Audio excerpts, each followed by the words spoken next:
My hair look weird. Hey friend, welcome to my studio. I have been MIA the past couple of weeks because John and I went to Costa Rica with a couple friends.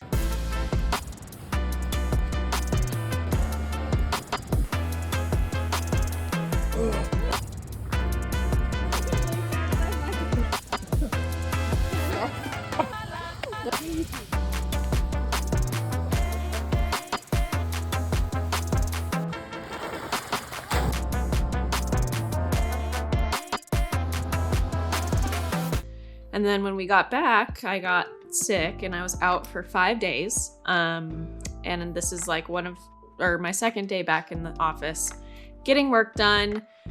So today we shot a couple of Patreon exclusive, my art school on Patreon. We shot a couple exclusive tutorials. We did a realistic floral for a Cosmo flower. We also did a tutorial on how to paint the woman's body, a nude painting in watercolor. I get asked to do this tutorial. I've been asked like for years to do a tutorial on these paintings. And so I finally did one today, and it's gonna be available on my Patreon next month, which will be August 2022.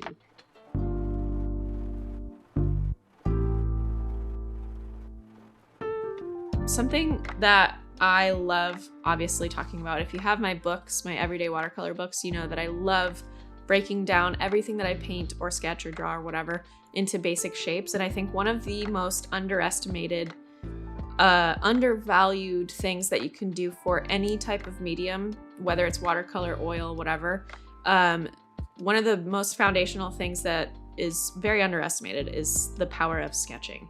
So when you practice sketching, it's having a direct impact on your ability to paint pretty much any subject. And so I've learned the most or taken the most from the one sketching class that I took randomly as a kid than anything I've learned about watercolor. Obviously, I've learned a ton about watercolor, but in like most impact wise, I think that one sketching class, because I learned how to break down any subject into basic shapes. So for example, breaking down like a person's body into a C curve and lining up everything proportionally, having the rectangle for the torso, the square for the hips and the waist, and all that angles and all that stuff is covered in that Patreon exclusive tutorial that's going to be coming out in August for this painting.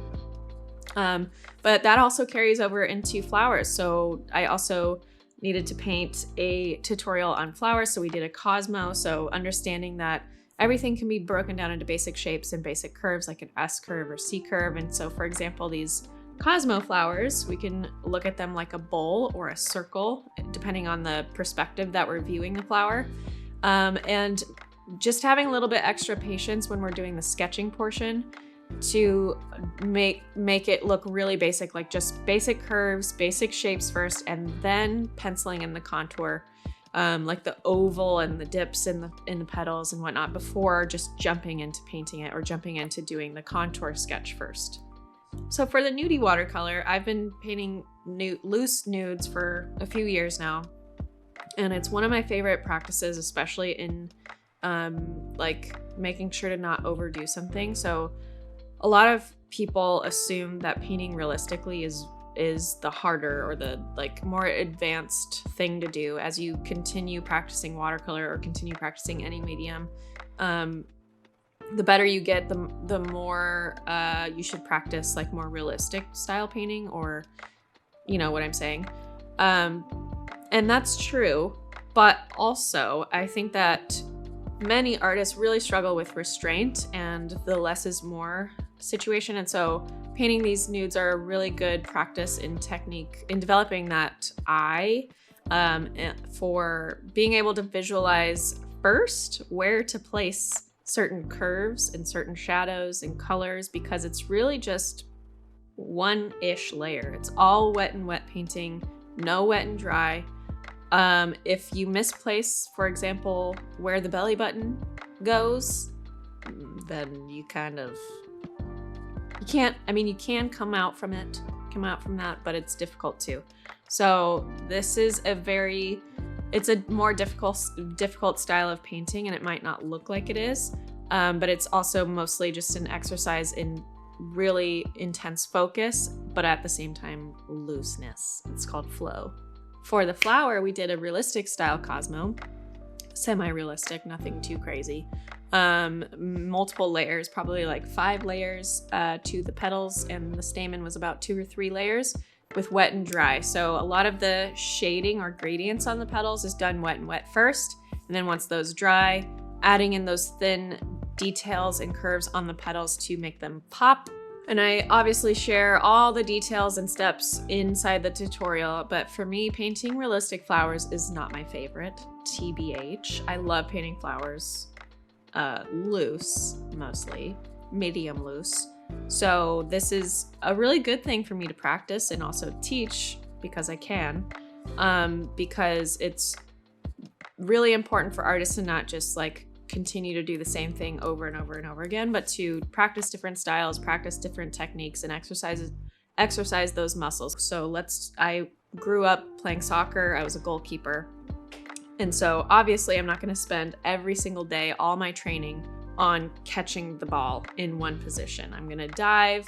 I'm going to do sit-ups so that my core is strong. I'm going to practice not just diving on my right side, but diving on my left side, which is my weaker side to dive. I'm going to practice sliding on my hips and my legs. I'm going to practice drop kicking the ball. I'm going to practice doing goal kicks. I'm going to practice jumping. I'm going to practice punching the ball, all these things.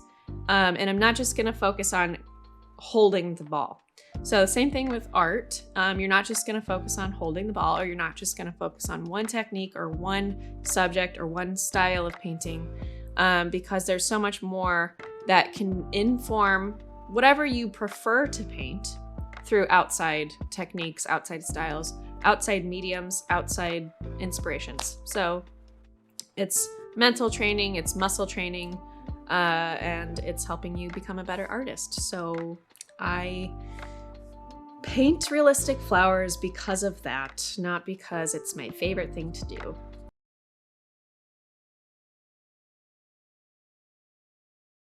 Anyway, so I have a lot to catch up on because I was out of town and then got sick and was in bed for a while.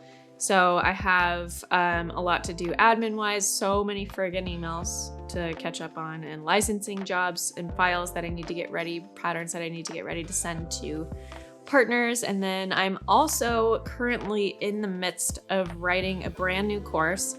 I'm not gonna give away too much yet, because I'm super freaking excited about this one. It's something that I get, I'm not gonna say anything. So I am it's basically a course about flow state when you're in your creative zone, flow state, how to get into flow state more readily, easily, whatever. And then also inspiration and mental training for developing your art skills. We usually, as artists, just think about like developing the muscle memory and learning something that way. But there's so much more that goes on that you need to practice, like with mental training. So the course is going to be on that. Lots more covered in it. But anyway, I'm kind of in the early stages of planning that course, writing the outline, writing some of the scripts for some of the videos. And there's going to be a couple like guest expert episodes or lessons inside the course. So I'm getting those prepared and whatnot. I'm very excited. What else am I doing this week? Our studio, it's like a bomb went off in here.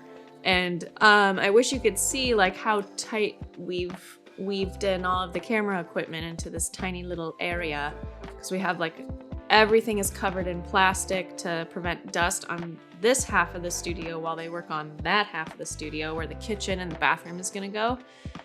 And if you watched our original studio tour when we first moved into this house, you would have seen that when you walk in the front door, to the left is the kitchen, and behind the kitchen was the bathroom. Well, our contractor then was like, why stack it right there when that's your view to your yard, when you could just push the kitchen all the way to the corner, the back corner, and then move the bathroom to the opposite wall in the opposite corner and open up that view next to where we're gonna have our antique French doors with tons of windows, tons of light being let in. We're gonna rip up these floors soon once he moves over and starts working on this side where we're gonna put in all the new windows. Anyway, everything is ripped up. Everything is in pure chaos. I'm already a messy person, but this on top of like construction and renovations happening and crunching me into a tiny place. I also don't want to like organize stuff because we're going to get new built-in cabinets and whatnot in a month or two, or I don't know how long this is going to take. So my desk is a bomb. It's like a bomb went off. So, but renovations are ticking away. We're getting there slowly but surely. Our contractor, I think I've said this in a previous studio renovation, blah, blah, blah. He's only able to work weekends. And so he's really efficient though on those weekends, but he's not here Monday through Friday so that we can work.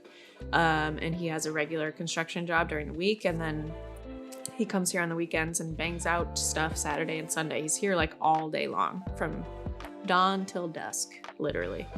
So that's amazing. We ordered tile 2 weeks ago. I ordered tile, and it's going to be a handmade from Morocco square tile. I'm not going to tell you the colors yet. We're going to do a fun, funky pattern with the tile in the bathroom all the way on the floor and up the walls. And then the kitchen is not going to have a pattern, but it's also the same type of tile. And yeah, I'm very excited. If you haven't seen behind the scenes updates, obviously you're going to see them in this video, but I also posted and saved them to my story highlight called Studio on my Instagram. So check it out. Oh, my sketchbook came out last week. Here it is. Voila! So she's pretty, she's cute. If you have this in your hands and you've worked through it and you've painted on the watercolor paper in the back, please, please, please, please, please, please, please, please, please, please, please write an Amazon review. Please. That would mean the world to me if you have it in your heart to do so, because that helps it be seen by other Amazon customers. And I would love that. That would mean the world to me. So if you have this book and you've been working through the sketchbook, there's a bunch of like inspiration in the front and prompts, and then QR codes to tutorials that I have on my YouTube channel, and then inspiration and prompts and stuff to help you get your little creative juices percolating. So if you have this, please, or if you have any of my other everyday watercolor books and you haven't left a review on Amazon yet, please do so. That really does help a ton for authors get seen on Amazon a little bit better, and then also it just looks good for the publishing house too. It makes you look good to the publishers. So obviously, like I said, there's inspiration and tips and links to some tutorials, but just so you know, there's 40 sheets of 140-pound cotton watercolor paper in the back, and it's Italian watercolor paper.